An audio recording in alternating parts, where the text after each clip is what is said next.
CPM CPI തർക്കം നിലനിൽക്കുന്ന ആലപ്പുഴ രാമങ്കരി പഞ്ചായത്തിൽ അവിശ്വാസം. CPMൽ നിന്ന് CPIയിലേക്ക് മാറിയ പഞ്ചായത്ത് പ്രസിഡന്റിനെതിരെയാണ് അവിശ്വാസ നോട്ടീസ്. UDFും CPMും സംയുക്തമായാണ് അവിശ്വാസ നോട്ടീസ് കൊണ്ടുവന്നത്.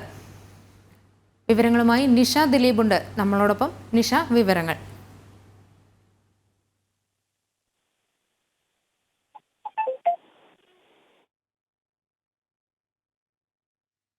രാമങ്കരി പഞ്ചായത്തിലാണ് അവിശ്വാസ പ്രമേയം പാസ്സായത്. CPI പഞ്ചായത്ത് പ്രസിഡന്റ്, CPI ഭരിക്കുന്ന പഞ്ചായത്താണ്. ഈ CPIയുടെ പഞ്ചായത്ത് പ്രസിഡന്റിനെതിരെ UDF CPM സംയുക്തമായാണ് ഇത്തരത്തിലൊരു അവിശ്വാസ പ്രമേയം കൊണ്ടുവന്നത്. CPMൽ നിന്ന് CPIയിലേക്ക് മാറിയ പഞ്ചായത്ത് പ്രസിഡന്റ് രജീന്ദ്രകുമാറിനെതിരെയായിരുന്നു അവിശ്വാസ നോട്ടീസ്. CPM അംഗമായി ജയിച്ച ആളായിരുന്നു രജീന്ദ്രകുമാർ. പിന്നീടാണ് CPIയിൽ ചേർന്നത്.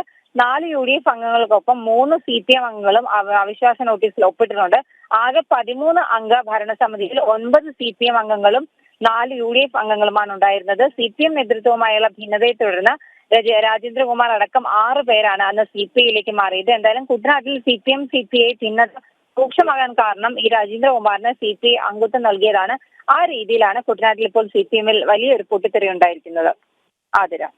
ശരി, വ്യക്തമാണ്. CPM CPI തർക്കം നിലനിൽക്കുന്ന ആലപ്പുഴ രാമങ്കരി പഞ്ചായത്തിൽ അവിശ്വാസം. CPMൽ നിന്ന് CPIയിലേക്ക് മാറിയ പഞ്ചായത്ത് പ്രസിഡന്റിനെതിരെയാണ് അവിശ്വാസ നോട്ടീസ്. UDFും CPMും സംയുക്തമായാണ് അവിശ്വാസ നോട്ടീസ് കൊണ്ടുവന്നത്.